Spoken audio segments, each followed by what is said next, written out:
Ask George is brought to you by International Cricket Tours.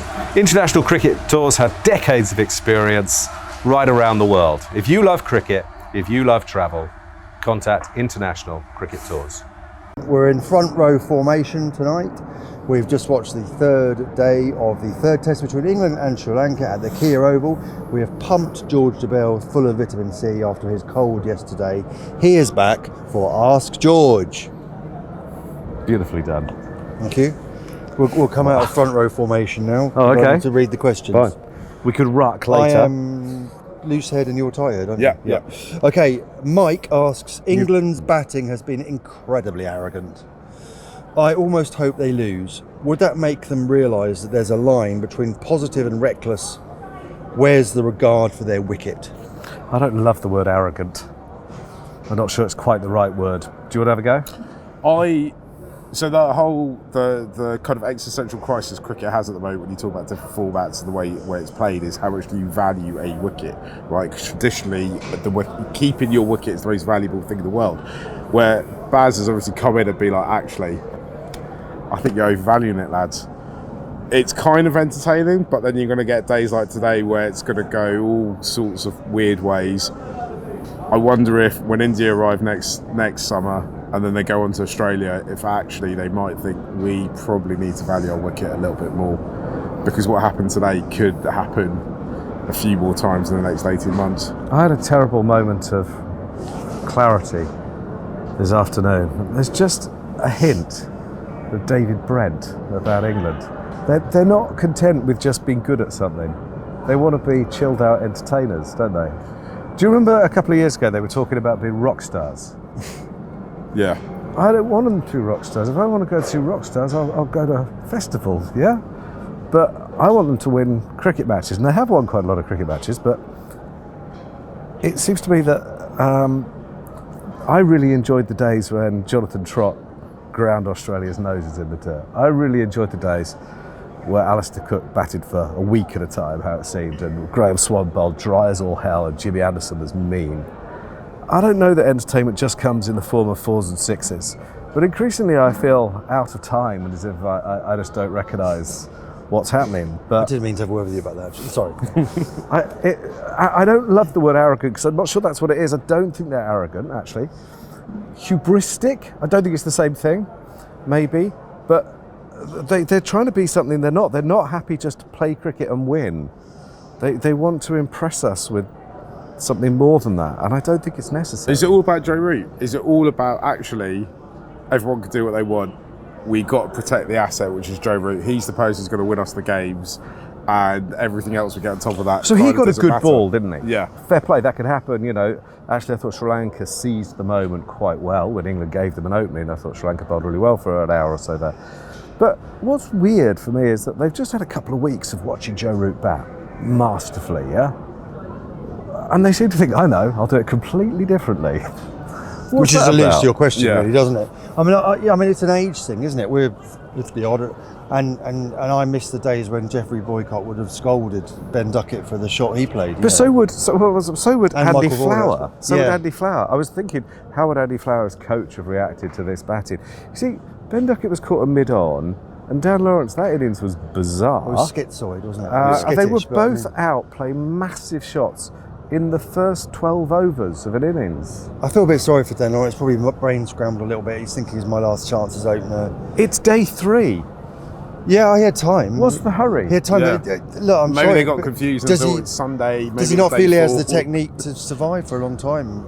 Because he is so leg side orientated, isn't he? Yeah, I mean, he looked like a man who didn't have a lot of confidence and was told to go out there and smash it. Yeah. But I think the messaging for the dressing room is wrong. But look, people might be shouting, they've won 5 in a row, they've won 7 out of 7 at home, actually, and they might yet win this one. So what do I know?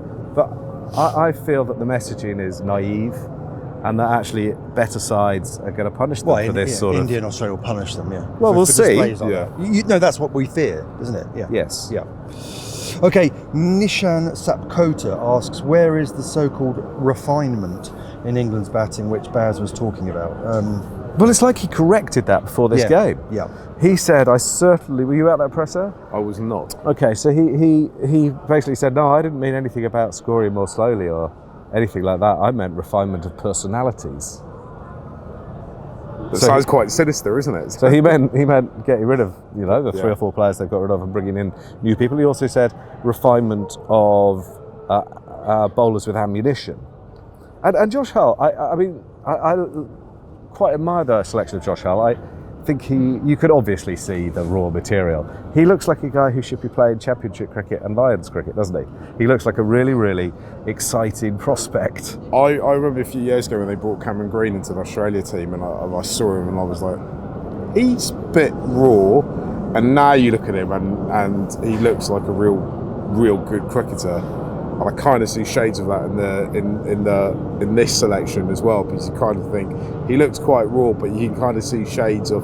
You can kind of see that he's got all the tools. I think there might be something in that international cricket is the level of it is so high compared to kind of domestic cricket that you've got to kind of pick them up earlier and try and mould them. And if you get to mould them earlier, you can mould them more into what you want, opposed to I can see that possibly learning bad. I don't want to say technique, but bad tactical ways to bowl in further down the pyramid. You could argue that, couldn't you? And I guess I see that, but at the same time, you do have to learn your game. You do have to learn your trade. And I don't think it's a terrible selection by any means. I think it's a really reasonable selection. I'm quite pleased that they're looking at him in this situation.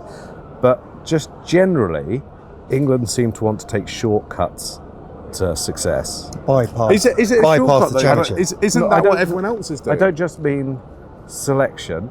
I mean try to smash the ball over mid-on before you're in. And all those things. In every way, there seem to be shortcuts. And actually, I thought Sri Lanka lost the plot for a wee bit this afternoon. They were bowling beautifully, getting the ball nibbling around, and suddenly they go out for the hook trap. And who was that against? Ollie Stone, number 9. They've suddenly got 6 fielders for the short ball on the boundary. Just everyone needs to chill the hell out and remember it's a 5-day game. And it's okay to have passages of play. I don't think the spectators who come here are necessarily expecting it to be like a highlights reel all the time. I think they're a bit more sophisticated than that. Okay, Occidental Tourist asks, if England's bowlers bowled with as much responsibility as their batsmen so often display, would they receive the same uncritical backing? I thought they did a pretty good effort of replicating that today. Look, I think the bowlers are pretty hard done by in this setup because the innings tend to be quite short. So you had a situation today where Gus Atkinson's clearly carrying an injury, and Chris Woakes looked quite tired, and Josh Hull looks exhausted, but partly because of the nerves of the moment. And they had 34 overs between innings. That's how long England batted. So I think that's really tough to be a bowler in this situation, but I take the point. It's one to ponder. Generally the answer would be no. Bowlers are seen as much more expendable. It remains a batter's world. Okay, Bobby Smith asks, now that Sri Lanka have warmed up and are match ready, can we start the Test series again? Yeah, I think it's absolutely fair that they would be a lot better side if it started now. I mean, they look a bit knackered as well, but had they had 3 warm-up games, how many was it they had before the They had one. They had one. Oh, no, but before the 98, they played like 5 or something. 8, Yeah, something like that. Yeah. They had 9 in 1984. I've just written about it for the magazine. They did want a second one. They said they didn't get one, but there was also an India white ball tour happening in Sri Lanka, which a lot of this team were involved in. So I'm not sure if they were given a second game, how many of this side would have played in it, and who would have kind of backfilled those players that were missing. So, but I think the point is valid. They would have been better for a bit more preparation. Clearly, five Test series. And you've been going on about Shankar all summer and saying how great he was going to be, and he proved it today. Batted absolutely beautifully. Thank God, the last time he had a chance to do it. But he did do it, didn't he? Yeah. Although they did bowl quite nicely to him. It was, I couldn't. I'm really sorry. Still poorly, I'm afraid. Yeah. No, I'm fine. I couldn't believe that they gave him the Sanker and Mendes and over a spin, because they're 2 very accomplished white ball batters, and you don't want to give them spin. England have given some soft runs away. Yeah, and that over didn't cost them a lot of runs, but you can see both of them were kind of licking their lips. We weren't here yesterday, but England started bowling. What they scored 3-2-5 in the first innings. They started bowling without a fine leg. Yeah. come on now. They didn't score 600, they scored 325. They gave away soft runs.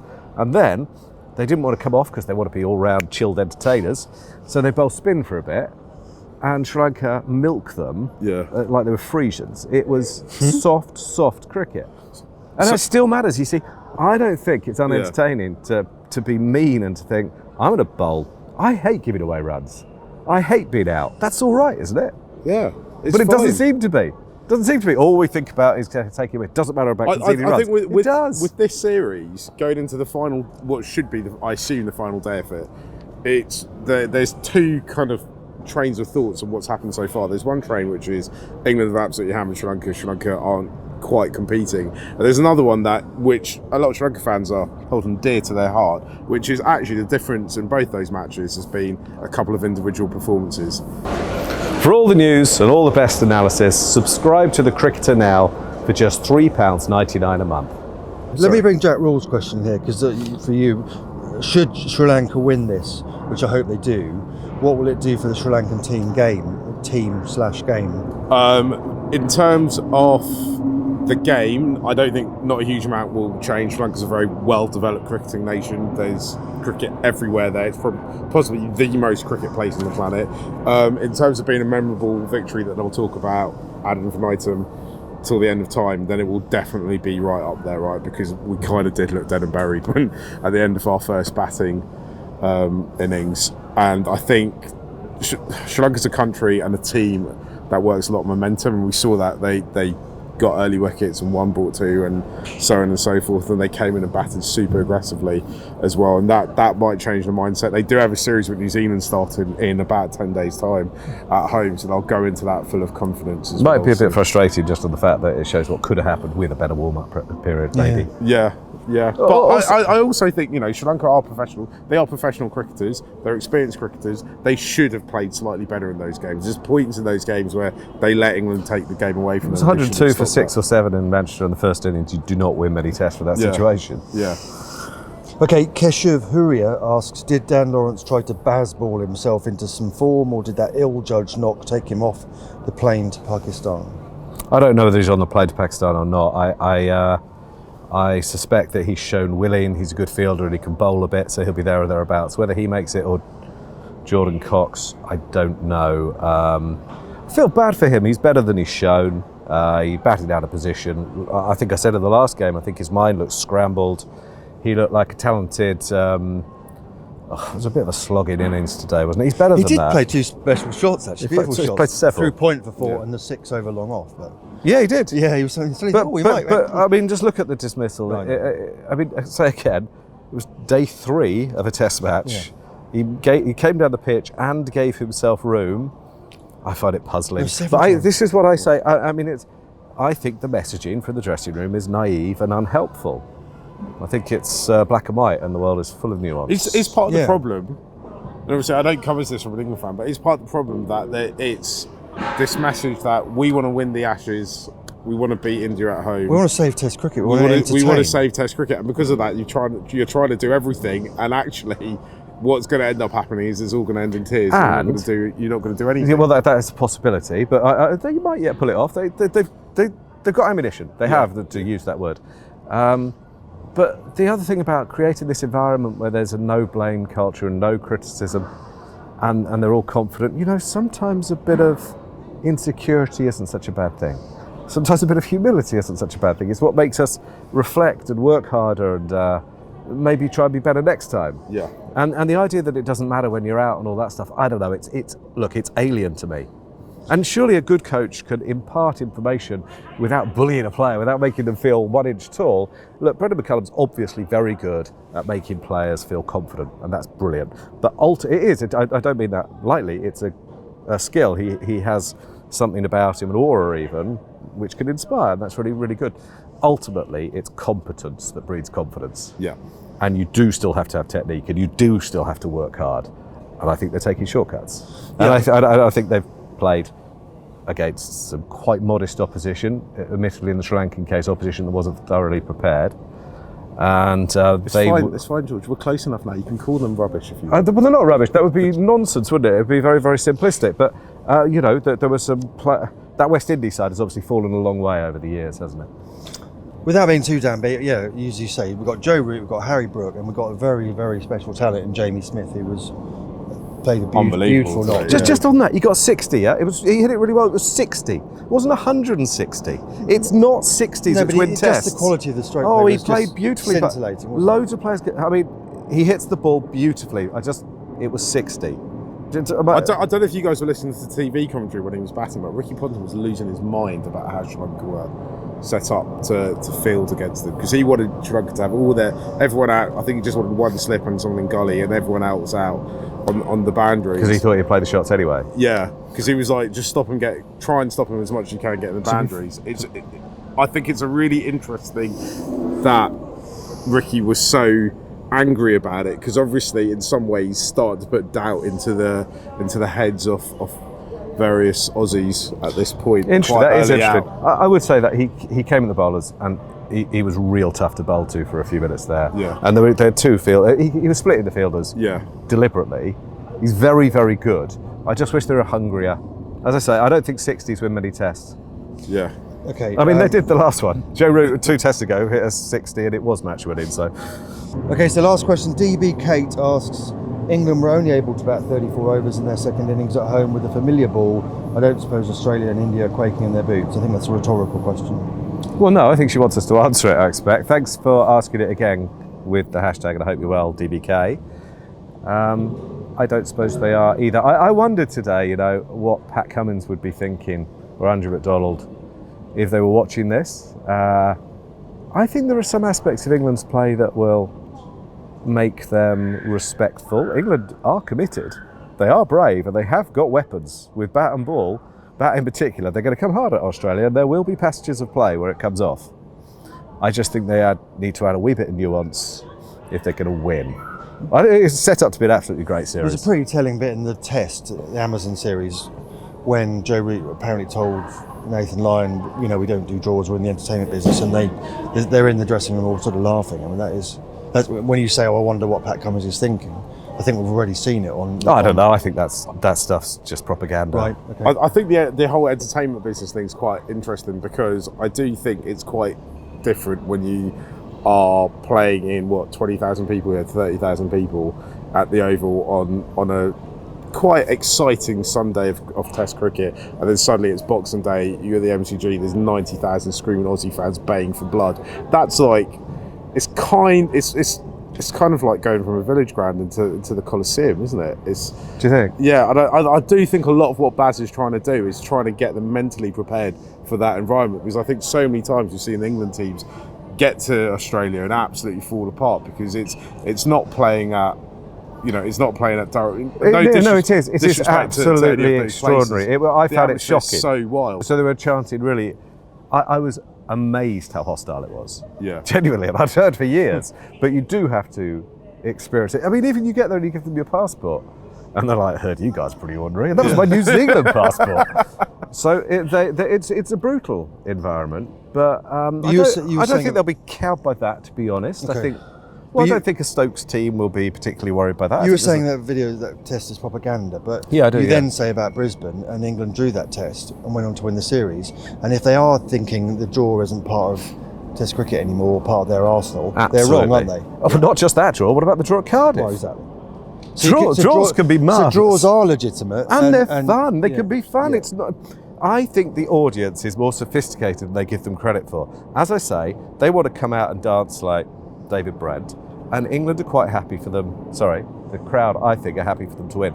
The days when Cook was scoring slow hundreds. Hey, how many years ago was it that Cook scored that 100 the day he retired? 2018. Right, the Queen died and all that stuff. No, that was 2022. Sorry.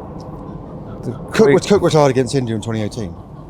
Was that a different day? The Queen died 2 years ago. Yeah, you're right, they're mixed up in my head. Cut that as well, shall we?